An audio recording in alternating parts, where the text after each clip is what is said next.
wala fin nusyur, dan juga orang yang ahli la ilaha illallah itu, orang yang mewiridkan la ilaha illallah itu tidak akan tertimpa wahsyah, rasa kesepian, rasa kesunyian pada hari kebangkitan nanti. Nusyur itu hidup sesudah hancurnya dunia ini. Nanti dunia ini kiamat kubro namanya.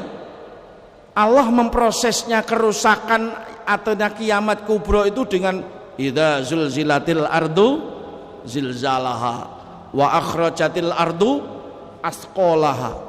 Lalu manusia menjerit wa qalal insanu malaha. Terus dalam ayat yang lain misalnya yauma yakunun nasu kal farashil mabthus wa takunul jibalu kal ainil mangfush. Manusia itu berterbangan seperti aneh-aneh yang sedang berterbangan bersama-sama, bebatuan dan isi bumi sudah terbang semua, ada yang benturan dan sebagainya. Nah, pada saat semua orang takut rata-rata di situ, orang yang ahli la ilaha illallah itu diberikan kekuatan hati untuk tidak kena wahsyah, rasa takut, rasa sunyi, rasa kesepian besok pada hari kebangkitan. Karena pada hari kebangkitan itu pola tingkai menungso nalika ning donya akan tukul. Napa tukul niku bahasa Indonesia akan tumbuh ya. Dalam Al-Qur'an itu kan ada. Karena di sini kan diterangkan ka'anni angduru ilaihim inda sayhah. Seolah-olah aku melihat mereka ketika sudah ditiup trompet bahwa akan terjadi hancurnya dunia, yang fadduna ru'usahum minad turab, akan muncul ke permukaan bumi yang namanya manusia itu tumbuh, yang faddun, kepalanya muncul, tiba-tiba ada kepala baru, tidak seperti di dunia dulu.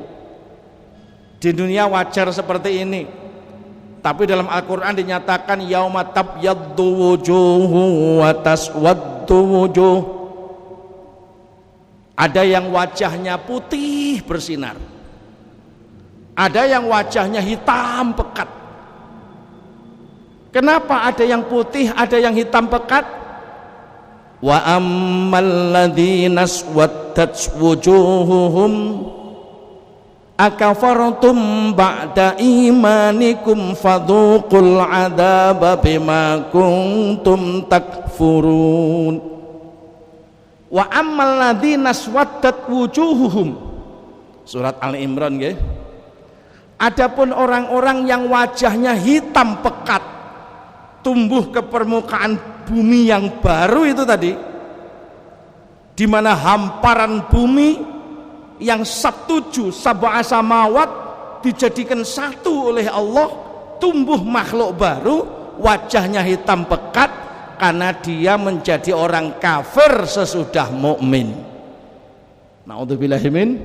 Muga-muga sak anak turune awake dhewe gak ana sing ngono. Gak ana sing kafir sak bare mukmin. Gak ana sing mantan-mantan salat. Biyen waktu sik melarat salate sregep, basan wis sugih ilang salat. Sing ngoten-ngoten niku Masya Allah besok wajahnya hitam pekat. Tapi nggih wonten wa ammal ladzina biyaddat wujuhuhum fa fi rahmatillah. Wa ammal ladzina biyaddat wujuhuhum, ada yang wajahnya putih bersinar. Kenapa? Dia mendapatkan rahmat Allah Subhanahu wa ta'ala. Ketika dia diberikan sehat mulai balik sampai meninggal dunia, di dunia ini dia memasuki ruang-ruang dan amal-amal soleh yang menyebabkan orang ini pantas mendapatkan rahmat Allah Subhanahu. Salah satu bentuk rahmat Allah nyata, besok di hari kiamat ada yang wajahnya putih bersinar. Mudah-mudahan ini bagian dari kita semua.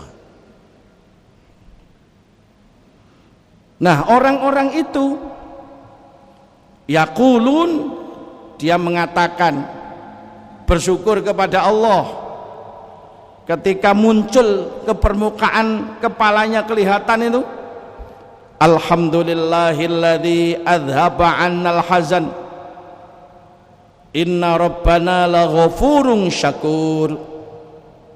Segala puji bagi Allah yang telah menghilangkan kesusahan dari kami. Sesungguhnya Tuhan kami Allah itu sungguh maha pengampun, lagi maha mensyukuri. Artinya Allah itu syakur, akan membalas semua amal-amal baik hambanya. Amal yang baik dibalas baik, itu syakurnya Allah. Gak ada satupun amal yang tidak dibalas Allah, gak ada. Dalam Al-Quran itu ada bahwa amal baik dibalas, in ahsantum ahsantum li anfusikum wa in asatum falaha. Jika melakukan baik, dia juga akan memanen baik. Jika melakukan kejelekan, yang ia panen juga kejelekan. Oleh karena itu hamba Allah ini pada hari nusyur, pada hari kebangkitan itu muncul ke permukaan dari tanah itu kepala mereka, lalu dia memuji Allah. Alhamdulillah, segala puji bagi Allah yang telah menghilangkan kesusahan dari kami. Walaupun dulu ke saat di dunia saya banyak salah, banyak dosa, sebab amal-amal Allah berikan laghafurun, ono lam takkid. Ghafur itu sudah sifat mubalaghah, pasti Allah maha mengampuni. Dan sifat maha pengampunannya Allah harus kita yakini lebih besar daripada besarnya dosa-dosa kita. Harus yakin itu. Karena awake dhewe niki lek dipotret dosane ya ngeri. Mulai itu kok balik sampai nanti takdir ajalnya datang, kira-kira upama sampean diketok nih dosane itu malah semabut itu. Mulane ketok awake dhewe.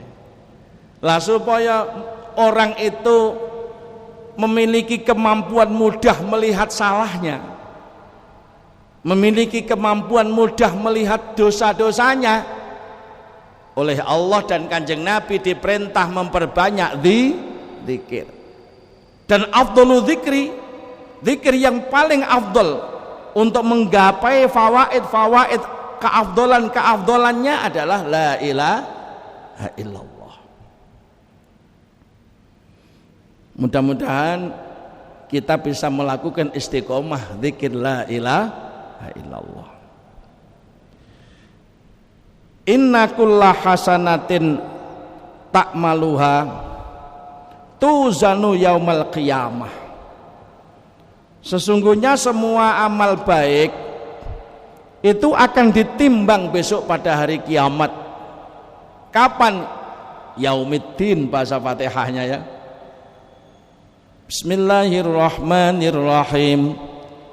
Alhamdulillahi rabbil alamin. Ar-Rahmanir-Rahim. Maliki yaumiddin. Maliki yaumiddin. Allah itu yang merajai pada hari pembalasan. Yaumiddin ay yaumil qiyamah, yaumul jaza wal hisab. Pada hari di mana Allah akan memberi balasan dan Allah akan menghisab. Semua akan dibalas amal kita dan semua amal kita akan dihisab. Semua amal baik yang dilakukan oleh hamba ini akan ditimbang besok di hari kiamat, illa syahadatu alla ilaha illallah, kecuali persaksian la ilaha illallah.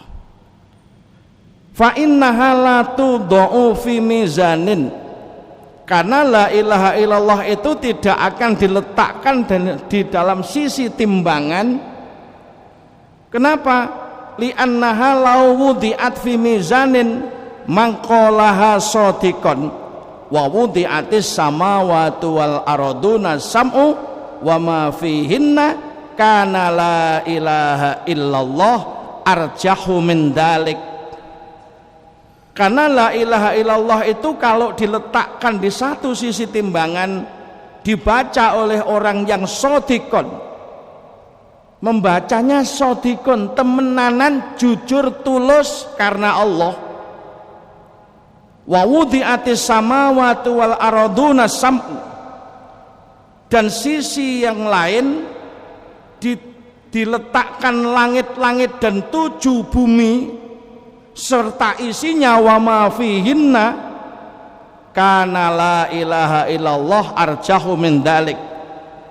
La ilaha illallah itu akan lebih berbobot katimbang bumi dan 7 langit dan isinya, dia akan kalah. Sebegini hebatnya Allah, dan Kanjeng Nabi menyatakan ketika kita suka la ilaha illallah dibaca istiqomah, maka pasti nanti timbangan baik kita akan lebih berbobot, insya Allah. Makanya Bapak Ibu, dalam sistem zikir apapun namanya, itu kalimah la ilaha illallah mesti paling dominan dan jumlahnya mesti paling banyak. Mulai dari tahlilan la ilaha illallah paling banyak, ratib hadat minimal kan 2 kali sampai 25 kali, berarti 50 kali, karena kaifiyah membaca la ilaha illallah di tahlilan tidak sama dengan la ilaha illallah yang dibaca pada ratib hadat. Kalau ratib hadat membaca la ilaha illallahnya 1 kali nafas harus mengeluarkan 2 kalimah tahlil. La ilaha illallah, la ilaha illallah, ambekan maneh. La ilaha illallah, la ilaha illallah, ambekan maneh. Itu kaifiyah yang ditulis dalam kitab Syarhur Ratib, Shahibur Ratib Qutbil Irsyad wa Ghawthil Ibad wal Bilad, Al-Habib Abdullah bin Alawi Al-Haddad mengatur sedemikian. Berbeda dengan la ilallah pada sistem zikir yang lain. Yang kedua misalnya di Torekoh lebih banyak, Istighosah lebih banyak. Sistem zikir apapun, formula zikir apapun, la ilaha illallah itu pasti jumlahnya paling banyak. Kenapa? Afdhalul zikri. Karena memang sebaik-baik dan seutama-utamanya zikir la ilaha illallah. Supaya apa? Paling tidaklah yang tidak boleh kita lupakan wirid itu, la ilaha illallah paling banyak dibaca dalam formula zikir apapun oleh ulama siapapun yang nulis, supaya kita ini tidak kena penyakit ghaflah anillah, supaya kita tidak kena penyakit lupa kepada Allah.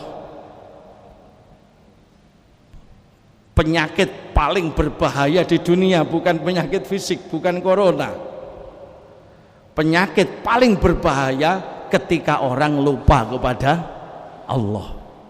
Kapan titik bahayanya? Pada saat takdir ajalnya datang lupa kepada Allah. Na'udzubillah, jangan sampai terjadi. Berarti kan su'ul khotimah.